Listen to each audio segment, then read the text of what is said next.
The drug of my choice was heroin, and it got so bad that it led me into being incarcerated. I didn't use drugs while I've had him, but I used drugs when I was pregnant. Well, I've had about 7 overdoses. So on my 7th one, I almost died.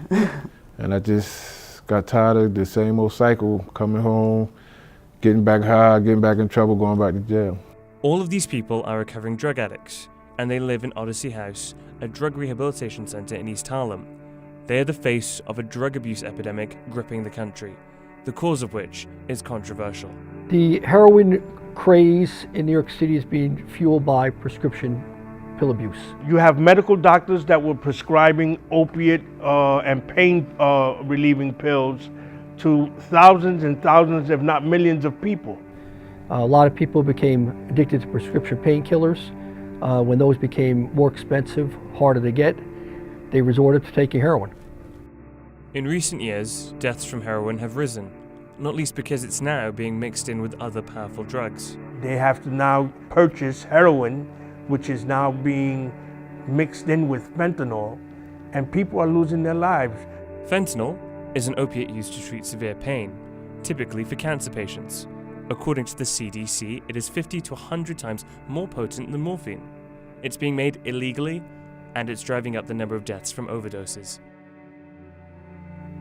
Previous presidents spent hundreds of millions of dollars on improving access to drug treatment.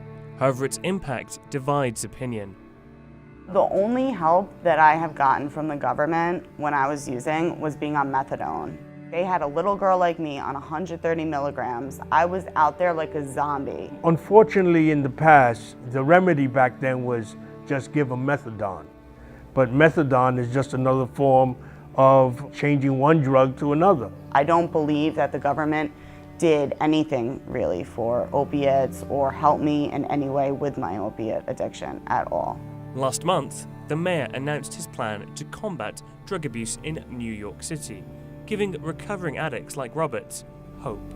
I was really pleased to know that the mayor wanted to take a big hand in trying to combat opiate abuse. Is it a little too late? Maybe, but the fact that he's trying gives me hope that in the future, the kids of the tomorrow will not have to deal with the problems that we face today.